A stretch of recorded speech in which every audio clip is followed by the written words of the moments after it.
الحمد لله رب العالمين وصلى الله وسلم على سيد الأنبياء والمرسلين محمد وآله وأصحابه أجمعين. أما بعد فقد قال الله تبارك وتعالى في كلامه المجيد والفرقان الحميد. فأعوذ بالله من الشيطان الرجيم. بسم الله الرحمن الرحيم.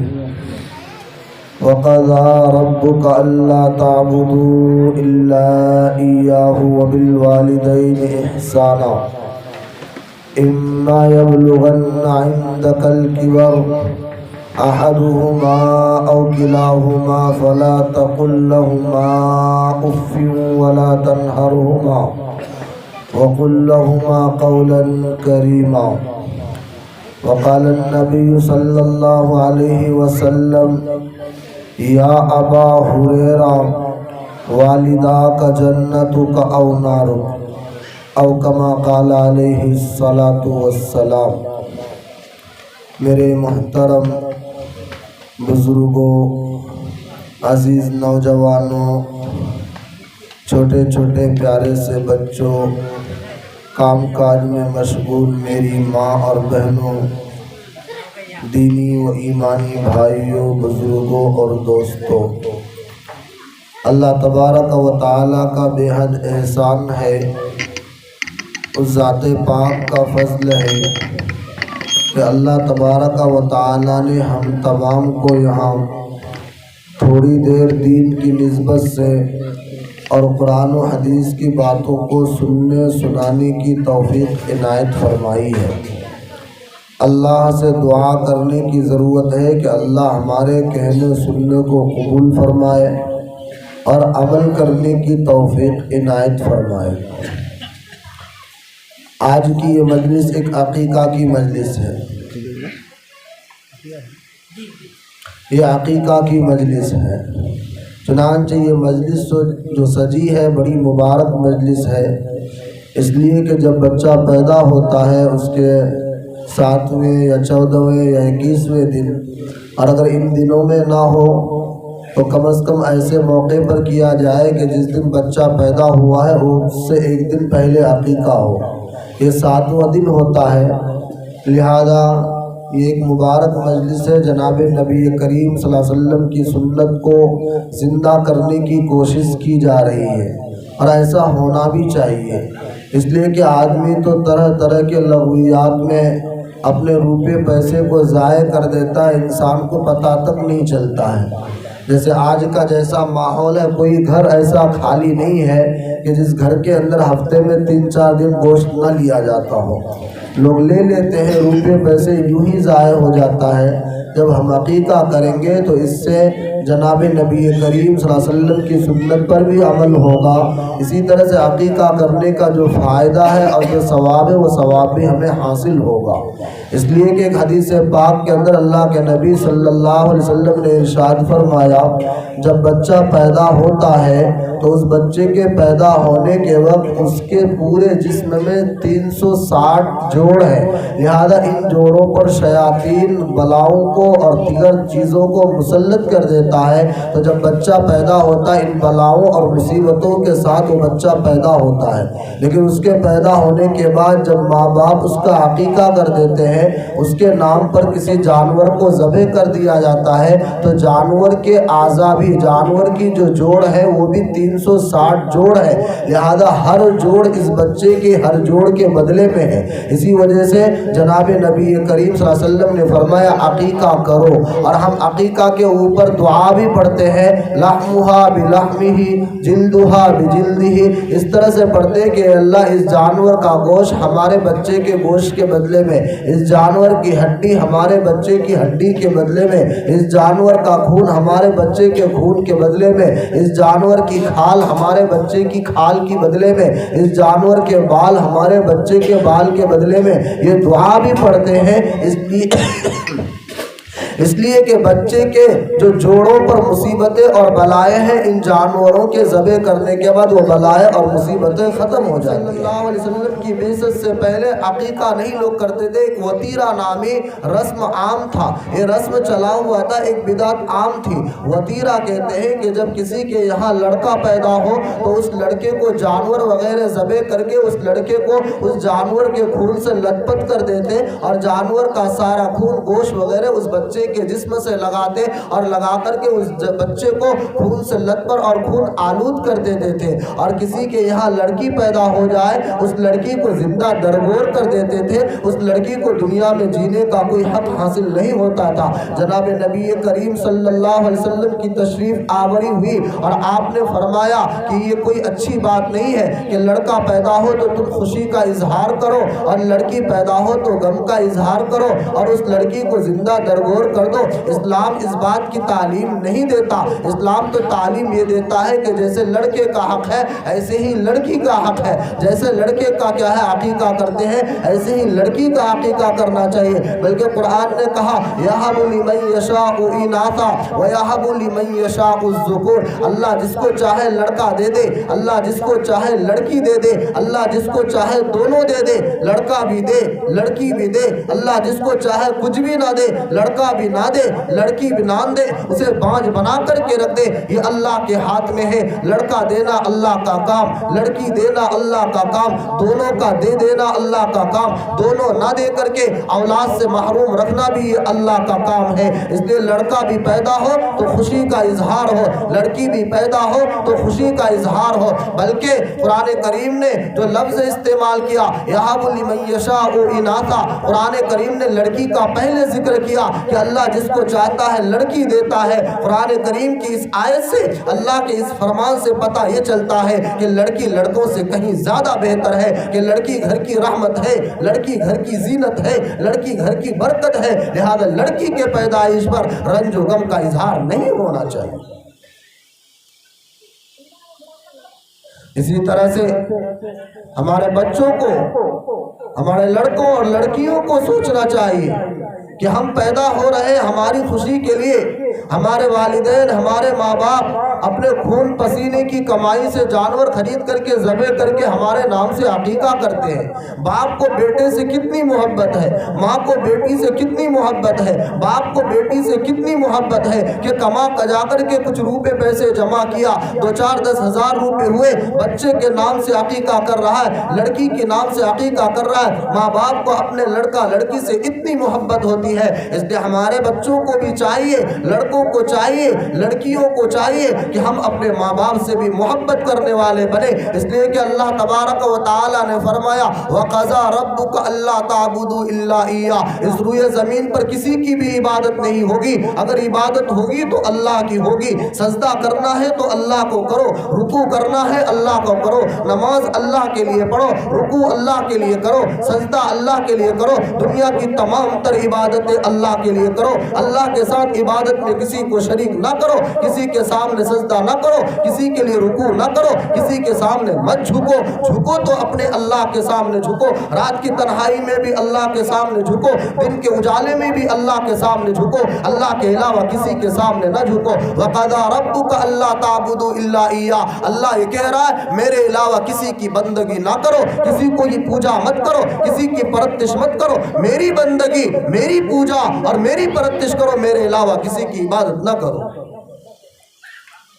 آگے اللہ نے فرمایا وَبِالْوَالِدَيْنِ إِحْسَانًا، والدین کے ساتھ حسن سلوک کا معاملہ کرو۔ اللہ نے اپنے حق کے بعد والدین کے حقوق کو بیان کیا کہ اگر میرا حق ادا کر چکے ہو، میری عبادت کر چکے ہو، تو دوسرے نمبر پر یہ ہے کہ تم اپنے والدین کے حقوق کی رعایت کرو، اپنے والدین کے ساتھ حسن سلوک کا معاملہ کرو۔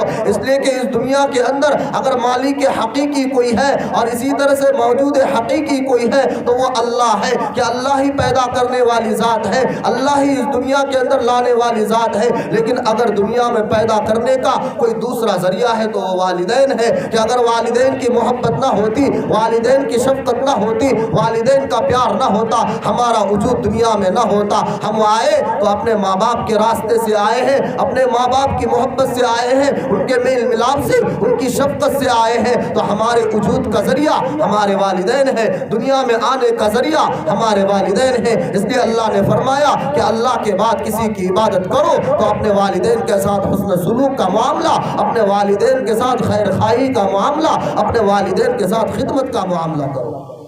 اما یبلغن عندک الکبر، اگر تمہارے والدین میں سے کوئی ایک بڑھاپے کو پہنچ جائے، ماں بڑھاپے کی عمر کو پہنچ جائے، باپ بڑھاپے کی عمر کو پہنچ جائے، فلا تقل لہما اف، تم ماں باپ کو جھڑکو مت، ماں باپ کو اف مت کہو، ان کو تنگی میں مت ڈالو، ان کو پریشان مت کرو، بلکہ ماں باپ کے ساتھ ایسے وقت میں حسن سلوک کا معاملہ کرو۔ اللہ سے دعا کرتے رہو، اللہ جب میرا باپ جوان تھا، میرا ہاتھ پکڑ کر کے مجھے مسجد لے کر جاتا تھا، اللہ میرا باپ جوان تھا، بازار سے میرے لیے خرید کر کے بسکٹ لاتا تھا، گوشت لاتا تھا، ہمارے کھانے پینے کی چیزیں لاتا تھا، اللہ میری ماں جوان تھی، میری ماں سب کچھ کر پاتی تھی، اللہ میری ماں مجھے اپنے ہاتھوں سے اٹھا کر لقمہ کھلاتی تھی، اللہ آج میری ماں بوڑھی ہو چکی ہے، میرا باپ بوڑھا ہو چکا ہے، چلنے پھرنے کے قابل نہیں ہے، اللہ میرے والدین پر، میرے ماں باپ پر آپ شفقت کا معاملہ فرما دیجئے، ان دونوں پر رحم فرما دیجئے، ان دونوں کی مغفرت کا فیصلہ فرما دیجئے۔ بچوں کو چاہیے کہ اپنے والدین کے لیے دعا کرتے رہیں،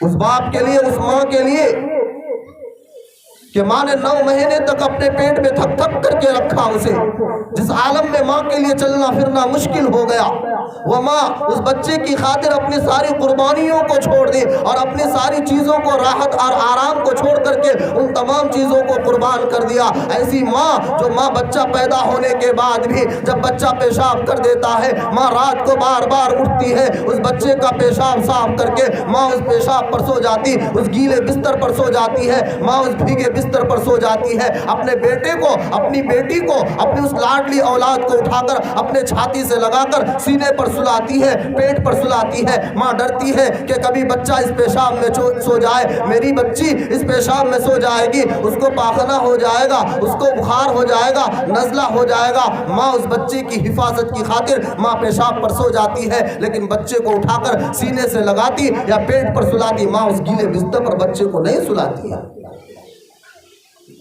وہ ماں جو کھانے کے لیے بیٹھی ہے، بچے نے پیشاب پاخانہ کر دیا، ماں ایک لقمہ اٹھا کر کھانا منہ میں ڈالتی ہے، دوسرا لقمہ ڈالتی ہے، آدھا کھانا کھاتی ہے، آدھا کھانا باقی رہ جاتا ہے، بچے نے پیشاب پاخانہ کر دیا، ماں اس کھانے کو چھوڑ دیتی ہے، ماں پہلے بچے کا پیشاب پاخانہ صاف کرتی ہے، دوبارہ آ کر کے اس کھانے پر اپنا ہاتھ لگاتی ہے۔ ماں نے ایسی راحت کی قربانی دی، ایسے آرام کو قربان کر دیا، ماں نے ایسی قربانی دی۔ اگر بچہ اور اسی طرح سے اولاد اگر ایسے والدین کی قدر نہ کرے تو ہم سے زیادہ منحوس اور ہم سے زیادہ بدقسمت کون ہوگا؟